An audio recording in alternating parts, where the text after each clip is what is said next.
नमस्कार। आज है 9 फरवरी, दिन है गुरुवार और वक्त हो गया है जी बिजनेस की बहुत ही खास पेशकश।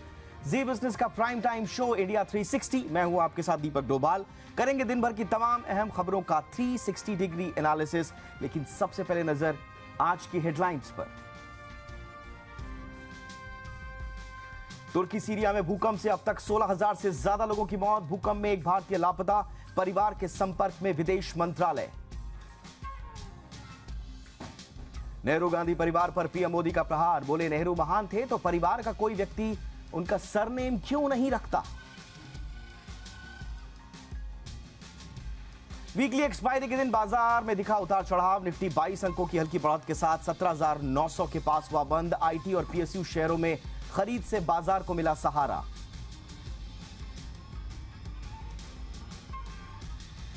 एमएससीआई के रिव्यू से पहले अदानी ग्रुप के सभी शेयरों में हुई जोरदार बिकवाली।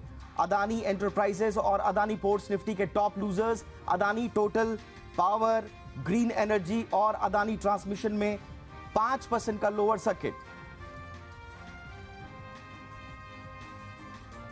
एलआईसी के शानदार नतीजों का सिलसिला तीसरी तिमाही में भी रहा जारी। मुनाफा 235 करोड़ रुपए से बढ़कर 8,334 करोड़ रुपए हुआ। ग्रॉस एनपीए घटा। सॉल्वेंसी रेशियो 177% से बढ़कर 185% हुआ। घाटे से मुनाफे में आई एचपीसीएल, 172 करोड़ का हुआ मुनाफा। राइट्स आईओबी का भी मुनाफा बढ़ा, मगर वोल्टास ने भी पेश किए कमजोर नतीजे। यूनाइटेड ब्रेवरीज ने भी घाटा दर्ज किया।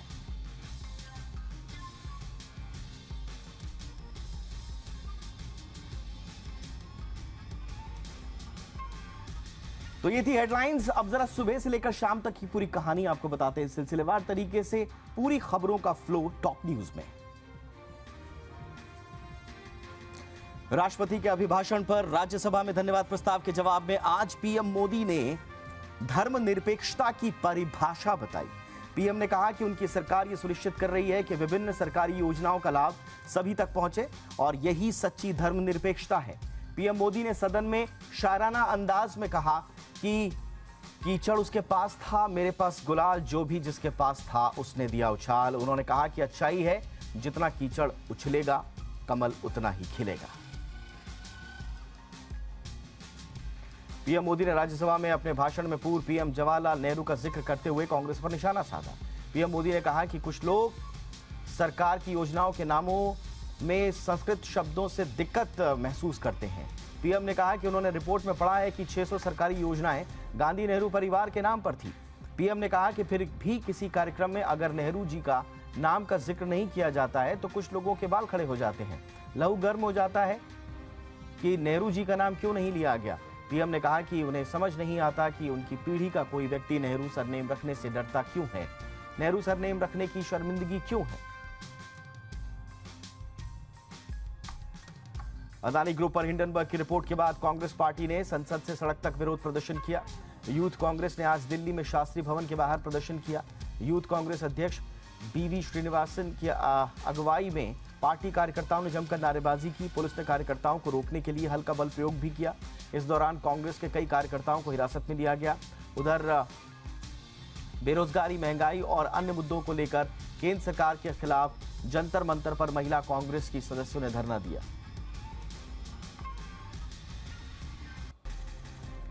अदानी ग्रुप पर हिंडनबर्ग रिसर्च की रिपोर्ट सामने आने के बाद गौतम अदानी की मुश्किलें थमने का नाम नहीं ले रही हैं। अब सुप्रीम कोर्ट अदानी ग्रुप के खिलाफ हिंडनबर्ग रिपोर्ट की जांच की मांग वाली 2 जनहित याचिकाओं पर कल सुनवाई करेगा। सुनवाई में केंद्र की तरफ से एक कमेटी गठित करने का भी अनुरोध किया गया है। हिंडनबर्ग की रिपोर्ट आने के बाद गौतम अदानी को काफी नुकसान झेलना पड़ा है। कई ग्लोबल एजेंसियों ने अदानी ग्रुप की रेटिंग भी घटाई है। मद्रास हाईकोर्ट में जस्टिस विक्टोरिया गौरी की नियुक्ति पर उठ रहे सवालों पर केंद्रीय कानून मंत्री किरण रिजिजू का जवाब आया है। राज्यसभा में एक सवाल के जवाब में उन्होंने कहा कि मतों में मतभेद लोकतंत्र का हिस्सा है और इसका समाधान निकालने के तरीके भी हैं। उन्होंने ये भी कहा कि जजों की नियुक्ति के मुद्दे पर न्यायपालिका और कार्यपालिका के बीच मतभेद है, लेकिन हाईकोर्ट के न्यायाधीश के रूप में विक्टोरिया गौरी की नियुक्ति पर आरोप नहीं लगाया जाना चाहिए। कानून मंत्री ने कहा कि उन्हें एक प्रक्रिया के माध्यम से नियुक्त किया गया है। टीएमसी सदस्य जवाहर सरकार ने जस्टिस गौरी की नियुक्ति को लेकर सवाल पूछा था। चंडीगढ़ मोहाली बॉर्डर पर आज फिर माहौल तनावपूर्ण हो गया। आज फिर सिख संगठनों के 31 मेंबर्स के जत्थे ने चंडीगढ़ में घुसने की कोशिश की। उन्होंने पंजाब के सीएम भगवंत मान के घर की तरफ कूच किया, जिन्हें पुलिस ने रोक लिया। इसके बाद सिख संगठन वहीं सड़क पर बैठ गए। कल हुई हिंसा के बाद पुलिस भी पूरी तरह से अलर्ट पर थी। कल प्रदर्शनकारियों ने रोके जाने पर पुलिस वालों को तलवार और डंडों से पीटा था। चंडीगढ़ में दर्ज एफआईआर में पुलिस ने दावा किया है कि उनके हथियार और टीयर गैस गन भी लूटी गई हैं। पुलिस ने यह भी कहा कि धरना देने वालों में 12 प्रो खालिस्तानी संगठन हैं, जिन्होंने खालिस्तान समर्थक नारे भी लगाए हैं। प्रदर्शनकारी सिख कैदियों की रिहाई की मांग कर रहे हैं। दिल्ली शराब घोटाला मामले में एक और गिरफ्तारी हुई है। ईडी ने चैरियट एडवर्टाइजिंग कंपनी से जुड़े राजेश जोशी को गोवा चुनाव के दौरान मनी लॉन्ड्रिंग के आरोप में गिरफ्तार किया है। आरोप ये है कि राजेश ने गोवा चुनाव के लिए अपनी एडवर्टाइजिंग कंपनी रथ विज्ञापन के जरिए कथित रूप से 30 करोड़ रुपए लिए थे। ईडी के मुताबिक इसमें शराब घोटाले के आरोपी दिनेश अरोड़ा ने उनका साथ दिया। आपको बताएं कि दिल्ली शराब घोटाला केस में सीबीआई ने 17 अगस्त को दिनेश अरोड़ा समेत 3 लोगों को उनके खिलाफ केस दर्ज किया था। इन सभी को दिल्ली के आबकारी मंत्री मनीष सिसोदिया का करीबी बताया जाता है। महाराष्ट्र एटीएस ने पॉपुलर फ्रंट ऑफ इंडिया के सदस्यों के खिलाफ चार्जशीट दाखिल कर दी है। महाराष्ट्र एटीएस ने पिछले साल सितंबर महीने में पीएफआई के 5 सदस्यों को गिरफ्तार किया गया था। एटीएस की चार्जशीट के मुताबिक आरोपियों के पास कुछ डेटा मिला है, जिसमें 2047 तक भारत को इस्लामिक स्टेट बनाने का पूरा प्लान तैयार किया गया था। चार्जशीट में बताया गया है कि जब आरोपी मजहर मंसूर खान को हिरासत में लिया गया तो उसके मोबाइल से 2047 तक भारत को इस्लामिक स्टेट बनाने का रोड मैप की ड्राफ्ट बुकलेट नाम की एक फाइल मिली। ये पीडीएफ फाइल 7 पन्नों की थी।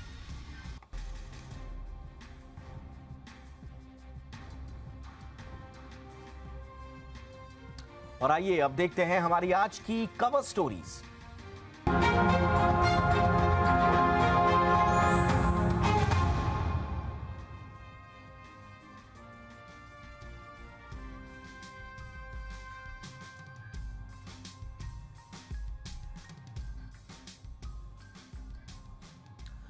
आपको याद होगा कि इस बार के बजट में केंद्र सरकार अपने बजट में तालिबान शासित अफगानिस्तान की मदद के लिए 200 करोड़ रुपए अलग रखने का प्रावधान उसने किया था। सरकार के इस फैसले पर कुछ विपक्षी दलों ने सवाल उठाए। दिल्ली के मुख्यमंत्री अरविंद केजरीवाल ने कहा था कि देश में शिक्षा, स्वास्थ्य और दिल्ली के फंड में कटौती करके तालिबान को धन देना क्या सही है। मोदी सरकार ने इसका कोई सीधा जवाब तब नहीं दिया, लेकिन इस मसले पर 2 टूक जवाब भारत ने अब मॉस्को से एक अंतर्राष्ट्रीय मंच से दिया है। जी हां, एनएसए अजीत डोभाल इन दिनों मॉस्को में हैं, जहां उन्होंने साफ किया कि भारत जरूरत के समय अफगान लोगों को अकेला नहीं छोड़ेगा। अजीत डोभाल मॉस्को दरअसल अफगानिस्तान पर एक बेहद अहम बैठक में हिस्सा लेने के लिए गए हुए हैं। यह अफगानिस्तान पर सुरक्षा परिषद के सदस्यों की 5वीं बहुपक्षीय सुरक्षा वार्ता थी, जिसमें भारत के अलावा रूस, ईरान, कजाकिस्तान, किर्गिस्तान, चीन, ताजिकिस्तान, तुर्कमेनिस्तान और उज्बेकिस्तान के प्रतिनिधियों ने इसमें हिस्सा लिया। भारत की तरफ से बोलते हुए अजीत डोभाल ने इस बैठक में अफगानिस्तान में अफगान लोगों के बेहतर भविष्य के लिए भारत की प्रतिबद्धता जरूर दोहराई, लेकिन साथ ही साथ ये संदेश भी दिया कि अफगानिस्तान की धरती का इस्तेमाल भारत के खिलाफ कतई नहीं होना चाहिए।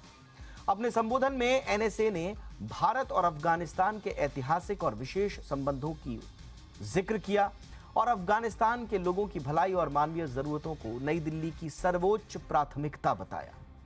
एनएसए ने कहा कि अफगानिस्तान एक मुश्किल दौर से गुजर रहा है और जरूरत के समय में भारत अफगानिस्तान के लोगों को कभी नहीं छोड़ेगा। भारत ने अफगानिस्तान में संकट के समय जो मदद दी है, इसका जिक्र भी एनएसए अजीत डोभाल ने किया है। इसमें 40,000 मीट्रिक टन गेहूं, 60 टन दवाइयां, इसके अलावा 5 लाख कोविड टीके भेजकर जो भारत ने मदद की है, उसका जिक्र भी एनएसए अजीत डोभाल ने किया। इसके अलावा उन्होंने बताया कि भारत ने पिछले 2 सालों के दौरान 300 अफगान लड़कियों समेत कुल 2260 अफगानी छात्रों को नई छात्रवृत्तियां दी हैं। अजीत डोभाल ने यह भी कहा कि आतंकवाद क्षेत्र के लिए एक बड़ा खतरा बन चुका है। उन्होंने जोर दिया कि लश्कर तैयबा, जैश ए मोहम्मद और दाएश जैसे आतंकी संगठनों से निपटने के लिए सदस्य देशों के बीच एक गहन खुफिया और सुरक्षा सहयोग की जरूरत है।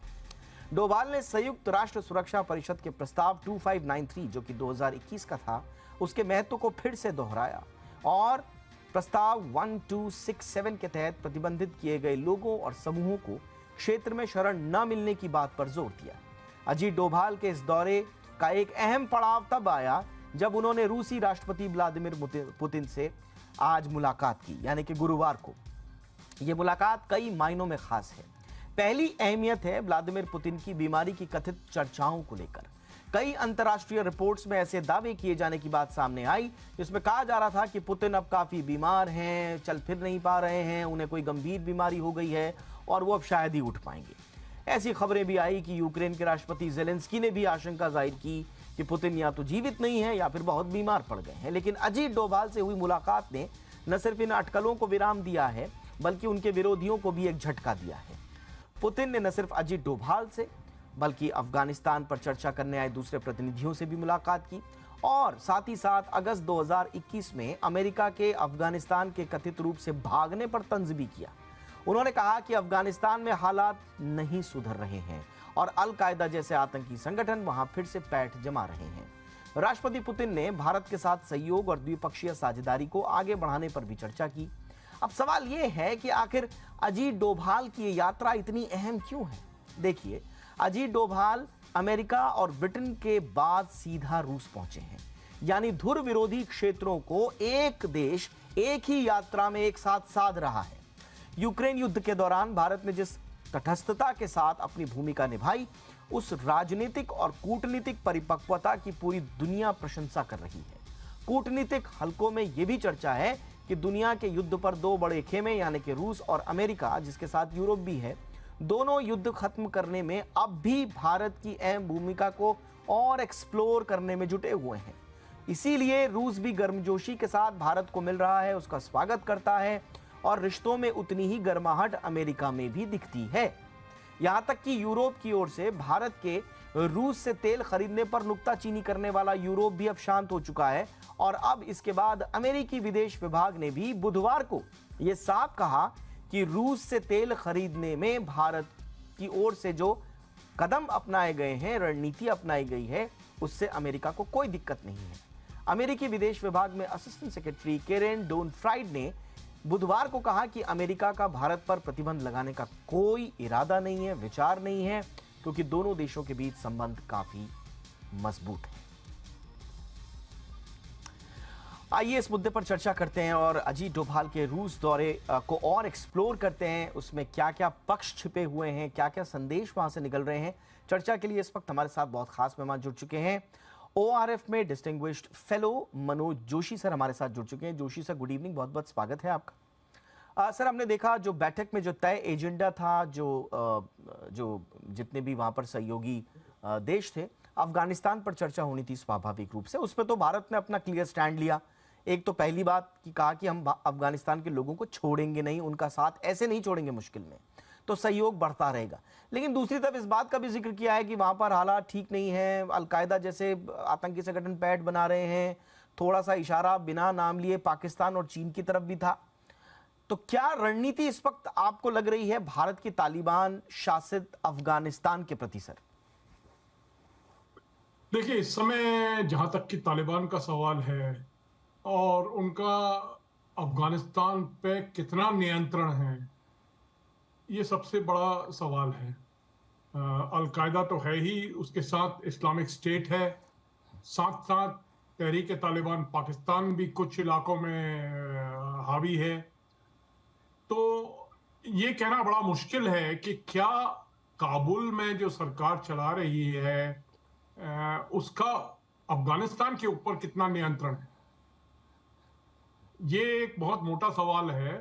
अफगानिस्तान की हालत तो वैसे ही बहुत खस्ती है, उसमें कोई शक नहीं है। भारत उसमें क्या मदद दे सकता है, किस तरह की मदद दे सकता है, मैं समझता हूं इसके बारे में कई विचार हो सकते हैं। पर अफगानिस्तान का जो मुद्दा है ये केवल भारत के हाथ में नहीं है, ये तो और भी मुल्क हैं, ईरान है, पाकिस्तान है, रूस है, चीन है, अमेरिका है, इन सबको उसमें शामिल होना पड़ेगा। जहां तक कि अफगानिस्तान के रिसोर्सेज है, रिजर्व्स हैं, अमेरिका ने जो उस पर पाबंदियां लगाई हैं, अफगानिस्तान उनको उसका इस्तेमाल नहीं कर पा रहा है, उसकी वजह से भी एक समस्या खड़ी हुई है। तो जो कुछ होगा वो हम लोग साथ मिलके कर सकते हैं। अकेले भारत जो है ये बोझ नहीं उठा सकता है। ये आपने बड़ा दिलचस्प बोला कि हम सबको मिलकर साथ करना होगा। लेकिन ये जो अब जैसे इस बैठक में भी चीन भी वहां पर था, हिंदुस्तान भी वहां पर था, ईरान भी वहां पर था। आज ही खबर आई है यूएन से कि वहां पर आईएस खोरासान जो है उसने भारत, चीन और ईरान को के जो वहां पर दूतावास है उनको उड़ाने की धमकी भी दी है। यूएन का ये खुलासा हुआ है। तो क्या आपको लगता है सर कि जो हमारे आपस के जो डिफरेंसेस हैं वो अफगानिस्तान पर हम क्या एक मंच पर आ सकते हैं, या अफगानिस्तान के मसले पर भी हमारे जो चीन से द्विपक्षीय रिश्ते हैं उनकी खटास हावी रहेगी सर? देखिए, एक तरफ से तो खटास हावी रहेगी, पर सवाल यह है कि अफगानिस्तान के अंदर जो स्थिति है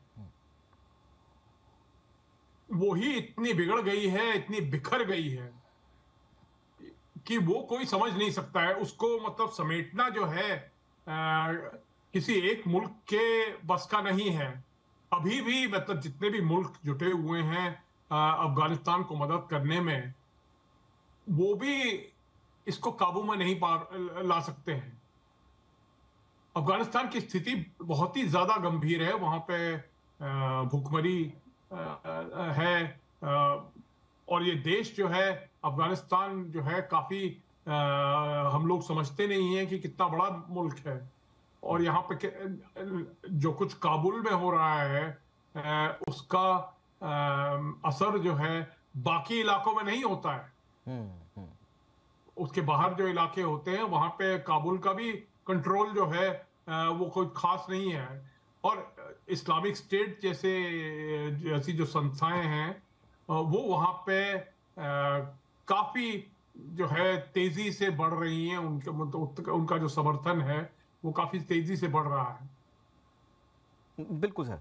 अब ये परिस्थिति जो काबुल की परिस्थिति है, जिस पर आज पुतिन से लेकर और बाकी जो वहां पर स्टेक होल्डर्स आए हुए थे, भारत से लेकर सबने चिंता जाहिर की।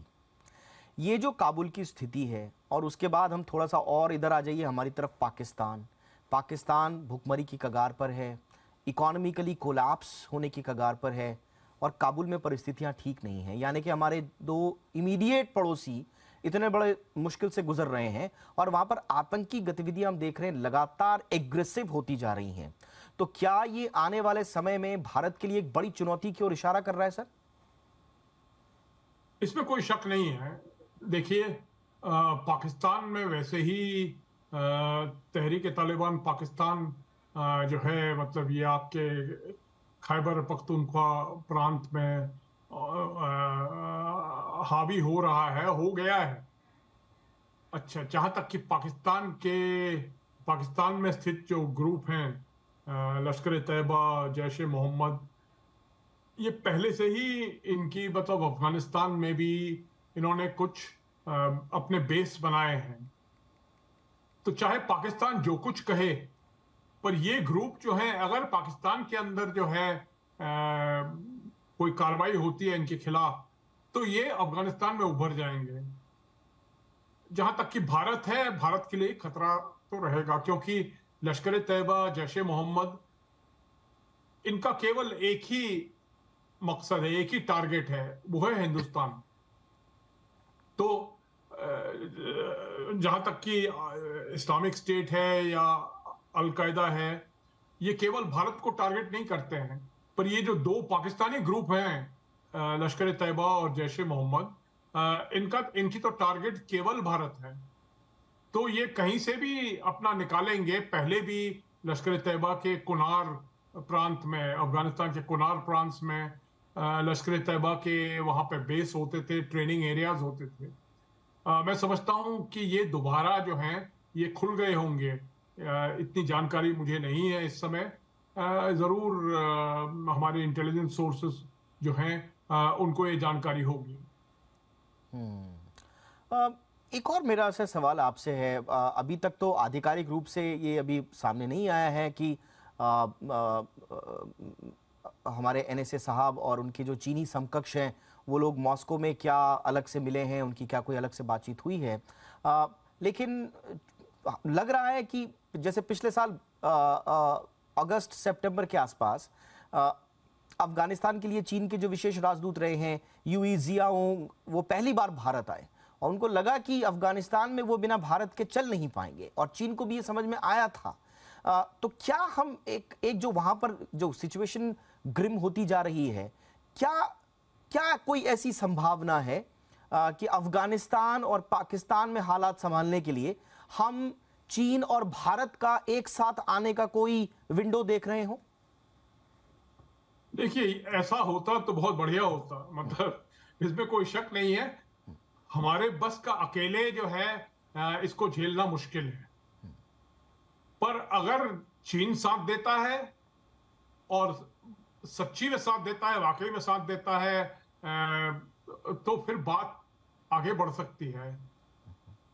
पर यही है कि इस समय मुझे नहीं लगता है कि मैं समझता हूं कि स्थिति और बिगड़ेगी और समस्याएं हमारे सामने खड़ी होंगी जब तक कि चीन और भारत जो है साथ मिलके अफगानिस्तान में जो है, अफगानिस्तान और पाकिस्तान, क्योंकि दोनों को साथ हमको लेना होगा, इस यहाँ पे हम स्थिति सुधार सकें।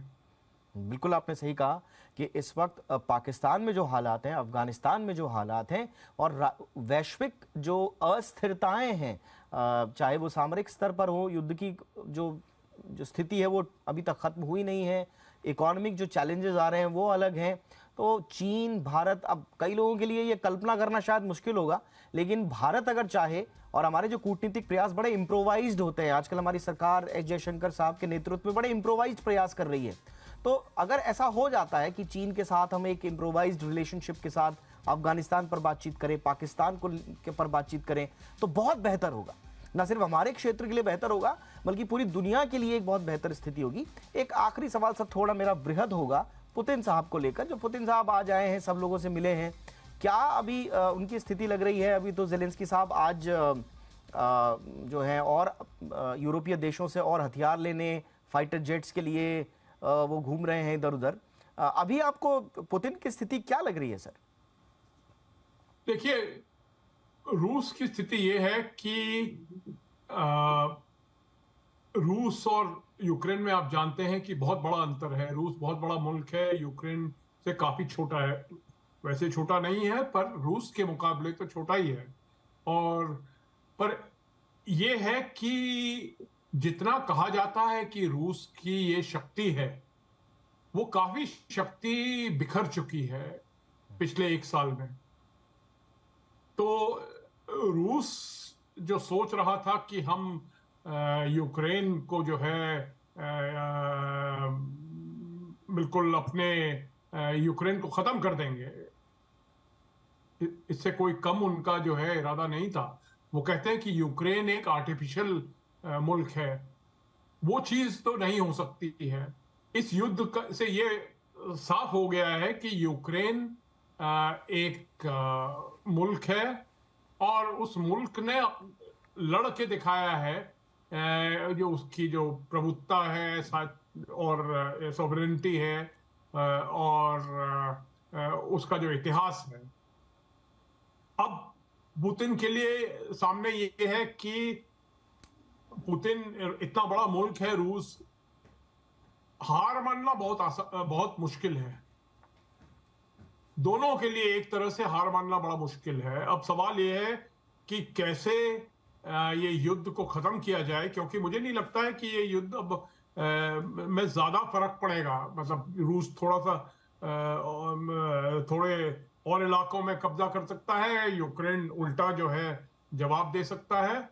पर अब जो है टक्कर जो है कि आमने सामने है। अब ये है, इतना ही खतरा है कि अब इसका एस्केलेशन हो रहा है। यूक्रेन जो है वो पश्चिम के जो मुल्क हैं, नेटो के जो मुल्क हैं, वो यूक्रेन को ऐसी सहायता दे रहे हैं कि अब ये लग रहा है कि ये नेटो और रूस के बीच में युद्ध सामने आ गया है। एब्सोल्युटली। इनफैक्ट कई हलकों में ये चर्चा भी हो रही है कि डी एस्केलेशन तो छोड़िए, अब शायद युद्ध निर्णायक मोड़ पर ना आ जाए। अब ये निर्णायक मोड़ क्या होगा? अब झटके से खत्म होगा या झटके से एक दूसरे पर सुपर एग्रेसिव हमले किए जाएंगे, ये कि एक ही बारी में आर या पार हो जाए, इस बात की भी आशंकाएं जाहिर की जा रही हैं। लेकिन हम उम्मीद करते हैं कि दुनिया इस स्थिति में ना पहुंचे, युद्ध धीरे धीरे डी एस्केलेट हो, चीज़ें सुधरें। बहरहाल बहुत बहुत शुक्रिया मनोज सर, आपने वक्त निकाला हमारे दर्शकों के लिए, इस मुद्दे पर विश्लेषण दिया। Thank you so much sir. आइए आज की दूसरी हमारी कवर स्टोरी जिसने सबका ध्यान आकर्षित किया होगा, ट्विटर का ब्लू प्लान। ट्विटर ने भारत में भी अपनी premium subscription service Twitter blue को लॉन्च कर दिया है। भारत में ब्लू टिक लेने और प्रीमियम सब्सक्रिप्शन सर्विसेज के फीचर का इस्तेमाल करने के लिए मोबाइल यूजर्स को अब हर महीने 900 रुपए चुकाने होंगे और कंपनी ने 650 रुपए में सबसे कम कीमत वाला प्रीमियम सब्सक्रिप्शन प्लान भी जारी किया है और ये प्लान वेब यूजर्स के लिए होगा, डेस्कटॉप्स के लिए होगा। कंपनी ने ट्विटर ब्लू को पिछले साल ही नए रूप में जारी किया था। इससे पहले America, Britain, Canada, Australia, New Zealand और जापान समेत कई देशों में इसको लॉन्च किया गया।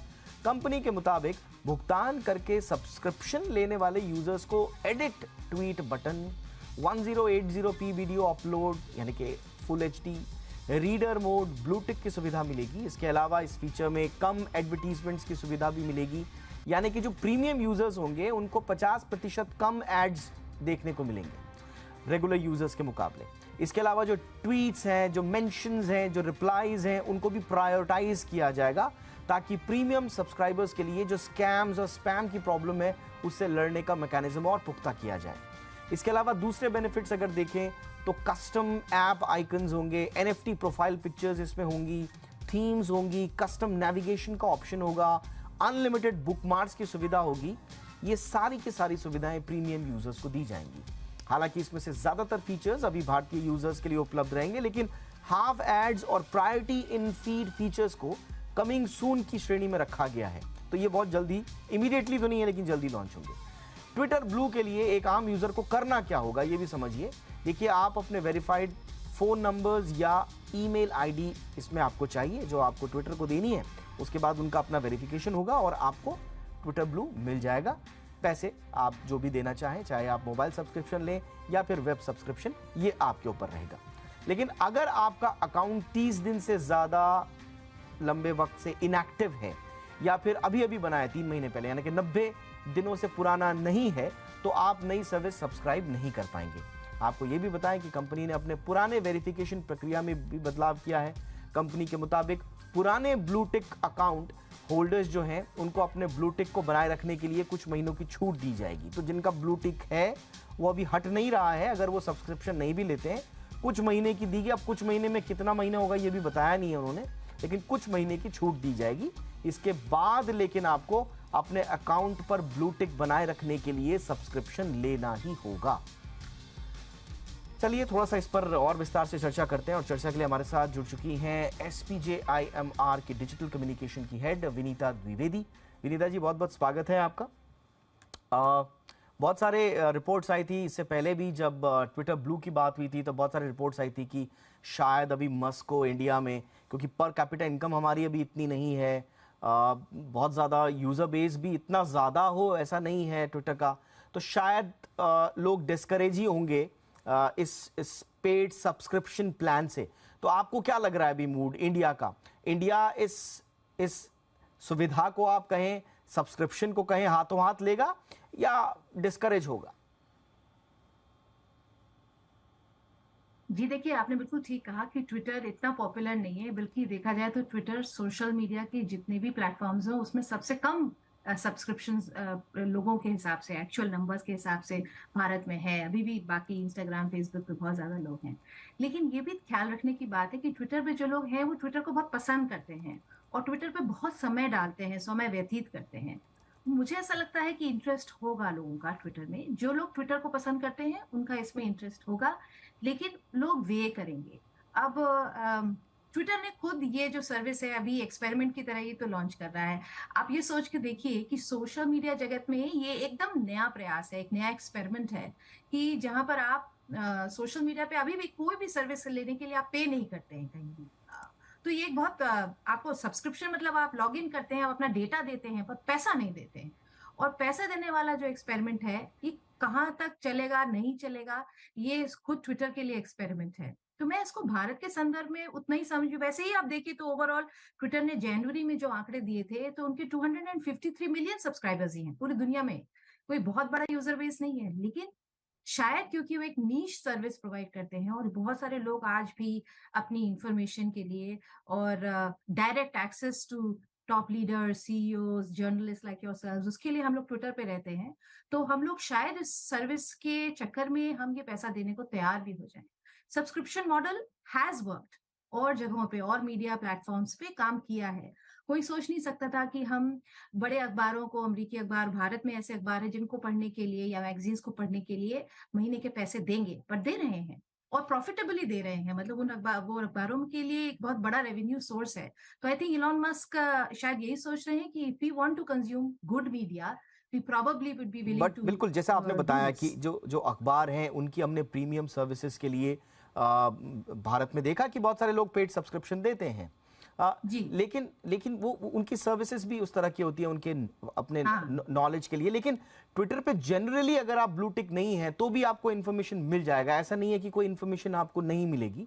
अलबत्ता वहां पर आप वेरीफाइड हैं या नहीं, ये थोड़ा सा, क्या आपको लगता है कि ये नेसेसिटी है लोगों की? कुछ चीज रुक नहीं रही है आपकी, सिर्फ आपको जो ब्लू टिक अपना वेरीफाइड अकाउंट फ्लॉन्ट करना था, या जो एक सो कॉल्ड सोशल मीडिया में जो वेरीफाइड अकाउंट होल्डर्स का जो एक तरह से अलग सा रुतबा टाइप का बनाने की कोशिश की गई थी, क्या ये सिर्फ फ्लॉन्टिंग के लिए लोग पैसे देंगे या वाकई में लोग ट्विटर पर आकर नॉलेज शेयर करने के लिए, अपने अपने वीडियो शेयर करने के लिए, उस सब्सक्रिप्शन को लेने के लिए, इसके लिए आएंगे?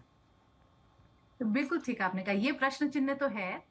पर मैं आपकी बात से बिल्कुल सहमत हूँ कि ये एक बैज ऑफ ऑनर था, ये जो ब्लू टिक था। अगर आपके और मेरे नाम के साथ में ब्लू टिक लगा था कि इसका मतलब हम लोग वेरीफाइड हैं, इतने लोग हमें पसंद करते हैं। और अब अगर ये पेड सर्विस है तो उसकी महत्व अपने आप में थोड़ा सा कम हो जाता है। पर ये भी ट्विटर ने कहा है कि बावजूद इसके कि आप पैसे देने को तैयार हैं, वो आपको आसानी से ब्लू टिक नहीं देंगे। उनके कुछ रूल्स हैं, कुछ कायदे कानून हैं, अभी आप जिनको पढ़ भी रहे थे, बता रहे थे जिनके बारे में। और अगर वो सब मीट होती है उनकी सारी कंडीशंस, उसके बाद वो आपको ब्लू टिक देंगे। तो बैज ऑफ ऑनर तो रहेगा, लेकिन हाँ ये भी है कि पेड सर्विस है। इसीलिए उन्होंने इसमें अब वैल्यू एडिड सर्विसेज जो ऑफर की हैं, जो आपने अभी गिनाई, जिसमें आप चीजों को एडिट कर सकते हैं। सबसे बड़ा वैल्यू एडेड सर्विस देखिए उन्होंने दिया कि हम इसके कैरेक्टर लिमिट, कहाँ तो आप 140 पे हम लोग रहते थे, अब उसके बाद 280 कैरेक्टर्स आए, सीधे 4000, 14 टाइम्स आपने बढ़ा दिया उसको। मतलब आप 500 शब्द तक लिख सकते हैं। तो जो लोग ट्विटर को एज अ पब्लिशिंग मॉडल की तरह यूज करते हैं, उनके लिए शायद ब्लू टिक लेना अच्छा आसान काम हो अच्छा, जाए। आपको लगता है ये विनीता, ये जो इसमें ये भी एक चर्चा है, इसमें बहुत दिलचस्प चर्चा ये है कि एक ट्विटर का एक कैरेक्टर हुआ करता था कि आपको कम शब्दों में अपनी बात को रखना है, और लोग शायद ज्यादा तब पढ़ते थे। अब वो इतने लंबे लंबे, लोग कहते हैं ना कि फेसबुक क्यों हुआ, अब फेसबुक पे इतने लंबे लंबे आर्टिकल लोगों ने लिखने शुरू कर दिए, लेख लिखने शुरू कर दिए कि किसी के पास टाइम है नहीं आज के जमाने में। आज के जमाने में लोगों को 3 लाइनों में, 4 लाइनों में सारी चीजें समरी चाहिए। और इनफैक्ट ये आपकी एक अलग तरह की स्किल को भी दिखाता है कि आप एक बड़े मुद्दे को कैसे समराइज करके चुटीले अंदाज में या ज्यादा आकर्षक अंदाज में लिख पाते हैं। अब क्या वो जो एथॉस है इस पूरे ट्विटर इकोसिस्टम का, क्या उस एथॉस को हम किल कर रहे हैं? यही तो सवाल है जो बहुत सारे लोग कर रहे हैं। और लोग ये कह रहे हैं कि अगर ट्विटर का पीआर डिपार्टमेंट होता तो उनसे ये सवाल किया जाता कि जो इथॉस है वो आप चेंज कर रहे हैं। ट्विटर का याद है अगर आपको, तो उसको माइक्रो ब्लॉगिंग साइट कहा जाता था, मतलब माइक्रो में आप ब्लॉग लिख रहे हैं। और आपने जैसे कहा मितव्ययता से, कम शब्दों में गूढ़ बात को कहना, मजेदार तरीके से, कभी गंभीर तरीके से, पार्सिमनी जिसको बहुत बड़ी एक स्किल माना जाता है कि कम में बात रखना, और वो बहुत बड़ी एक खूबी थी ट्विटर की। पर देखिए ट्विटर अभी क्या कह रहा है कि ऐसा नहीं है कि हम आपको 280 कैरेक्टर से ज्यादा दिखाएंगे। जब आप स्क्रॉल करेंगे आपको दिखेगा 280 ही। अगर आप रीड मोर करेंगे तो आप आगे पढ़ेंगे। तो वो ट्विटर भी आपके ऊपर छोड़ रहा है, आप छोटा लिखना चाहे छोटा लिखें, बड़ा लिखना चाहे बड़ा लिखें। मुझे ऐसा लगता है कि जो लोग बिजनेस के लिए यूज करते हैं ट्विटर को, या जो companies as a social media marketing के लिए यूज करते हैं, उनके लिए ये अच्छा रहेगा। और उनको, जैसे आपने बताया, HD वीडियो है या बहुत सारी जो सुविधाएं हैं, एडिट बटन है, बुक मार्किंग है, NFT है, ये सब चीजें उनके फायदे में है। इंडिविजुअल यूजर्स के लिए, जैसे मेरे लिए, आपके लिए ये कितना फायदेमंद है ये मुश्किल है कहना। और शायद ये आपका जो सवाल है कि शायद इंडिविजुअल यूजर्स के लिए उतना अच्छा शायद ना हो। एक चीज ट्विटर को लेके जो इंडिया में जो धारणा है वो ये है कि ट्विटर पे तो वही लोग जाते हैं जिनके पास या तो समय है या तो उनकी मजबूरी है। जो एक आम लोग हैं वो डरते हैं ट्विटर पर आने से। वो कहते हैं कि ट्विटर जो है ऐसी जगह है जहां पर जो है आपके लिए कोई कब क्या कुछ क्या कह देगा अपने ओपिनियन के रूप में। वो बहुत ज़्यादा एंटरटेनिंग नहीं होता है, बल्कि वो बहुत ज़्यादा कंज्यूम करता है आपको in terms of information, in terms of knowledge also. लेकिन दूसरी तरफ हम देखते हैं जो रिपोर्ट्स आती है वो कहती है कि ट्विटर भारत में इतना ज़्यादा इंटरैक्टिव नहीं है, जो कि एक किसी भी माइक्रो ब्लॉगिंग साइट के लिए बहुत ज़रूरी होता है। यहाँ पर लोग आए, अपना ट्वीट किया, अपना ओपिनियन दिया और चले गए। अब नीचे भले ही 1000 कमेंट्स हैं, लेकिन उन कमेंट का रिप्लाई नहीं हो रहा है। वो जो जिस आदमी ने ट्वीट किया है वो ट्वीट करके चला गया, वो सिर्फ ये देखता है कि मेरे कितने रीट्वीट हुए।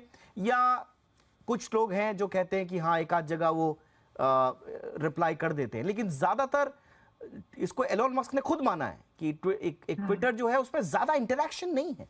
जबकि आप देखेंगे फेसबुक पे, इंस्टाग्राम पे, क्योंकि वहाँ पर बहुत ज़्यादा राजनीतिक बातें नहीं होती हैं, बहुत ज़्यादा गूढ़ बातें नहीं होती हैं, बड़ी विद्वता वाली ऐसी बातें नहीं होती, सामान्य जीवन वाली बातें होती हैं। डांस किया, खाना खाया, इधर गए उधर गए, तो लोग रिप्लाई करते हैं और रिप्लाई के चक्कर में इंटरेक्शन काफी होता है।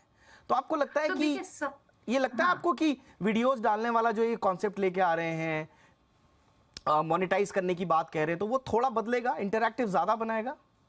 यही कोशिश हो रही है। उनको ये लग रहा है कि हम अगर, देखिए आपने देखा होगा कि ट्विटर में ये जो लॉन्ग ट्वीट्स, एक साथ कई ट्वीट डेक बनाने का जो कॉन्सेप्ट चल गया था, अब जो बड़े बड़े लोग थे, बहुत सारे लोगों को मैं फॉलो करती हूँ ट्विटर पे, जो एक ही कॉन्सेप्ट को एक्सप्लेन करते हैं ट्वीट थ्रेड में। हाँ, तो ये उनके लिए बहुत यूजफुल हो जाएगा। और हम लोग उन लोगों को यदि फॉलो करते हैं तो हम वो पूरी ट्वीट पढ़ेंगे, भले ही वो 500 शब्दों की क्यों ना हो। तो वो उन्होंने ये पैटर्न, देखिए ये सब रूल बनाने से पहले पैटर्न ऑब्जर्व किया होगा कि किस तरीके के कंटेंट को ज्यादा यूज किया जा रहा है और किससे ज्यादा एंगेजमेंट आ रही है, और उसको उन्होंने बढ़ाने की कोशिश। आपकी बात बिल्कुल सही है कि एंगेजमेंट कम होता है, पर मैं उसमें ट्विटर का और हर सोशल मीडिया प्लेटफॉर्म का अपना एक तरीका है, अपनी एक पहचान है।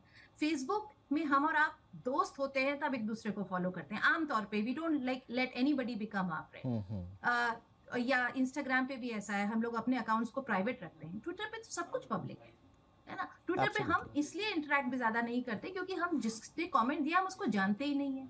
तो अनलेस हम, अब वो कोई बहुत पर्सनल कमेंट है या किसी तरह का कॉम्प्लीमेंट है, हम उस पे, और बहुत सारी ट्रोलिंग भी इसीलिए हो जाती है क्योंकि हम सामने वाले को जानते नहीं है, खुलेआम जो चाहे ट्रोल देते हैं।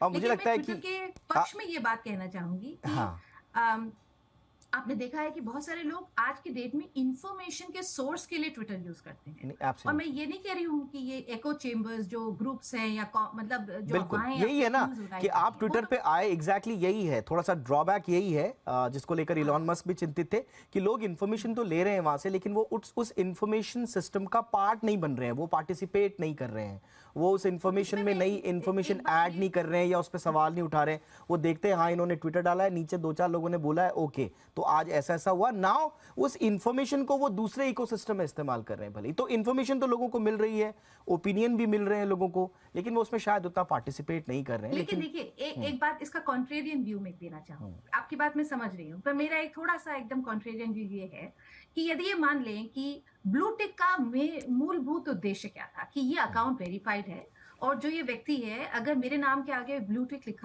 लगा है तो ये पक्का है कि मैं कौन हूं और मैं क्या काम करती हूँ।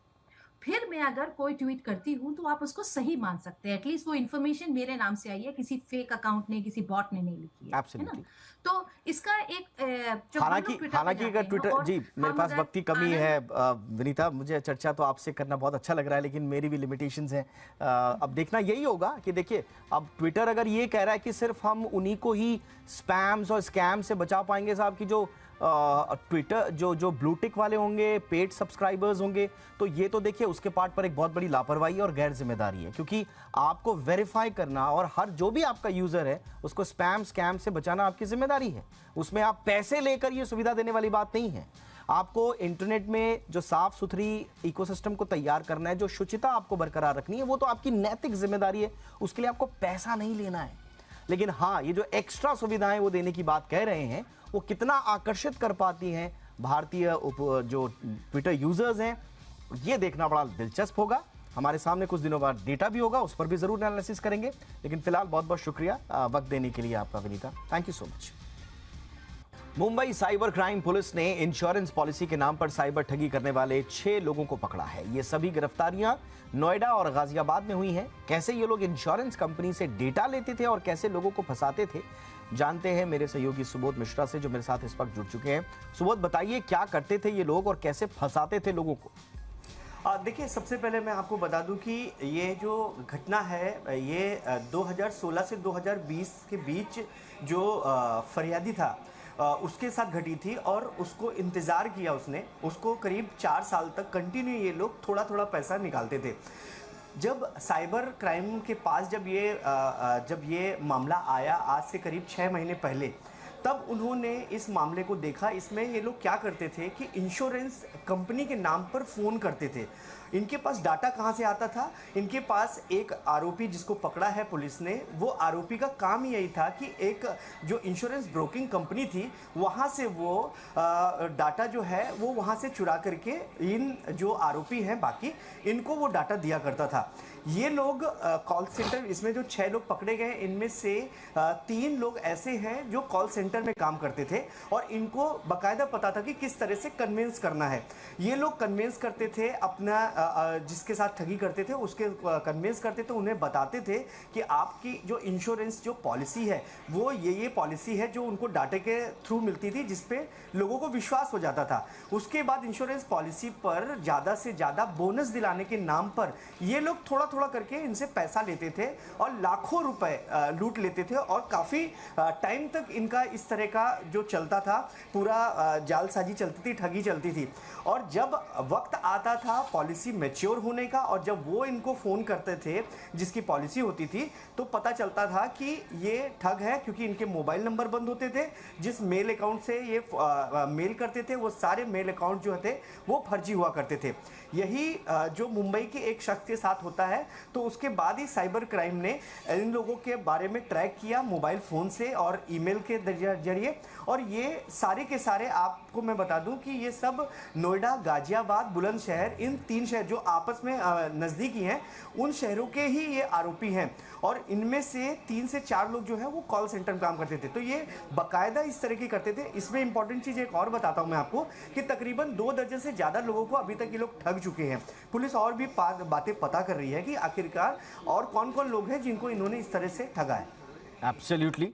तो आपको इस रिपोर्ट के जरिए समझ में आया होगा कि कैसे इंश्योरेंस पॉलिसी के नाम पर आपके साथ ठगी हो सकती है। अलग अलग तरीके, अलग अलग मॉडस ऑपरेंडी, जी बिजनेस पर आपको हम बताते हैं कि कैसे आपको सतर्क रहना है। अब इंश्योरेंस पॉलिसी के नाम पर अगर आपसे कोई इस तरह की ठगी होती है तो उसके लिए आपको हमेशा सतर्क रहना है और इस केस से आपको लेनी है सीख। बहुत बहुत शुक्रिया सुबोध इस तमाम जानकारी के लिए। नज़र बनाए रखें इस केस पर, आगे भी अपडेट्स आपसे लेंगे। फिलहाल आगे बढ़ते हैं, कुछ और खबरों का करते हैं रुख। दुनिया में एक अलग तरह की जंग की शुरुआत हो चुकी है और ये जंग है आर्टिफिशियल इंटेलिजेंस की जंग। पिछले कुछ दिनों से चैट जीपीटी खूब चर्चा में रहा। लोग इसे गूगल के लिए खतरा मान रहे थे। ऐसे में गूगल ने भी आओ देखा ना ताव और अपने चैटबॉट बार्ड को मैदान में उतार दिया और लड़ाई को बना दिया रोचक। लेकिन बार्ड के साथ हो गया एक टेक्निकल ग्लिच। बार्ड के एक गलत जवाब ने गूगल को 8.5 लाख करोड़ रुपए से ज्यादा की चपत लगा दी। तो ऐसे में अब ये जो जंग है ये कहां जा रही है? चैट जीपीटी वर्सेस बार्ड का ये कंपटीशन कहां जाएगा, देखिए इस रिपोर्ट में।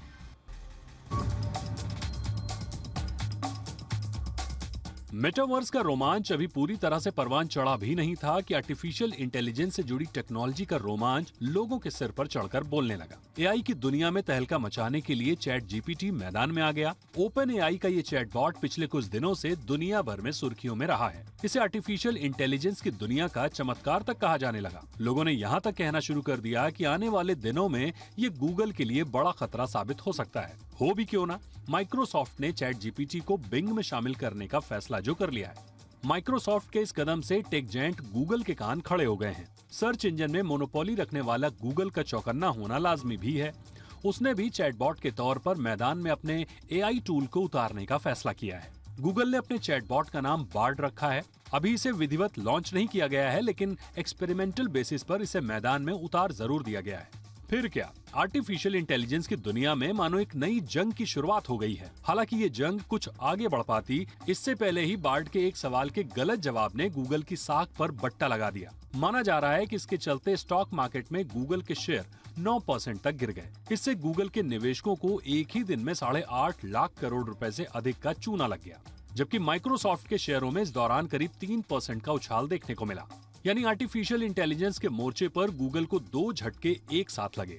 एक तो उसका चैटबॉट लॉन्च होने से पहले ही सही जवाब देने में फेल हो गया, वहीं माइक्रोसॉफ्ट के ओपन एआई के चैट जीपीटी से हाथ मिला लेने से उसे अब एक बेहद मजबूत कंपटीटर मिला है।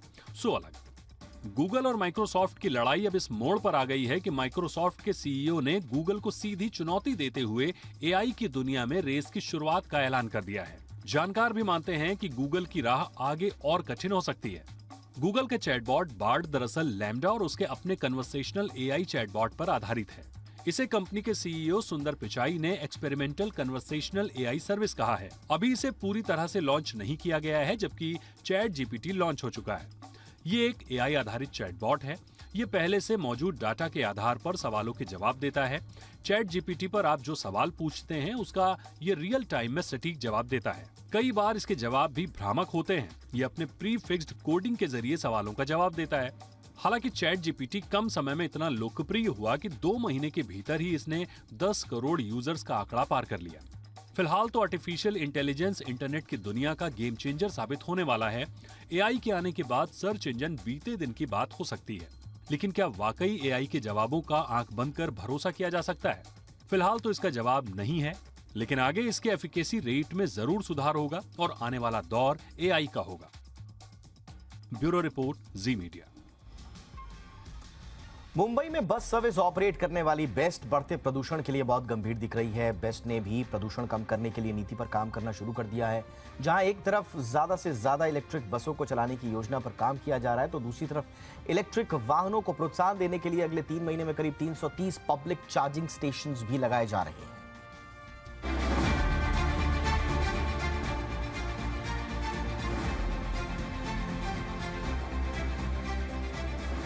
दिल्ली की तर्ज पर मुंबई की भी आबोहवा धीरे धीरे बद से बदतर होती जा रही है। जहां एक तरफ अनियंत्रित निर्माण काम हो रहे हैं, तो वहीं वाहनों की बेतहाशा बढ़ती संख्या भी यहां की हवा खराब कर रही है। मुंबई जैसे शहरों में करीब 24% वायु प्रदूषण वाहनों से होता है। उनमें से भी ट्रक, बसें, टैक्सी और ऑटो मुख्य कारण हैं। हवा में फैल रहे इस जहर को कम करने के लिए बेस्ट भी कई सारी योजनाएं बना रही है। उनमें से मुख्य योजना है ज्यादा से ज्यादा इलेक्ट्रिक बसों को सड़कों पर चलाना। बेस्ट की अभी तक 3300 बसें सड़कों पर दौड़ रही हैं, जिनमें से महज 410 बस ही इलेक्ट्रिक है। अब बेस्ट का लक्ष्य है इस साल के अंत तक सड़कों पर 7000 के करीब बसों को दौड़ाना, जिनमें से 50% बसें इलेक्ट्रिक होंगी। इसके अलावा अगले 2 से 3 साल में सड़कों पर 10,000 के करीब बसें बेस्ट बढ़ाएगी, जिनमें से सभी बसें इलेक्ट्रिक करने का लक्ष्य है। आज देश में सबसे बड़ा इलेक्ट्रिक बस का जो फ्लीट है, बेस्ट 410 बस का ऑपरेट कर रही है। और इस वर्ष के अंत तक ये जो फ्लीट है अभी हमारा 3300 बसों का, वो 7000 बस का हो जाएगा। और इसमें से 50% जो बसें हैं वो हमारी इलेक्ट्रिक बस होंगी।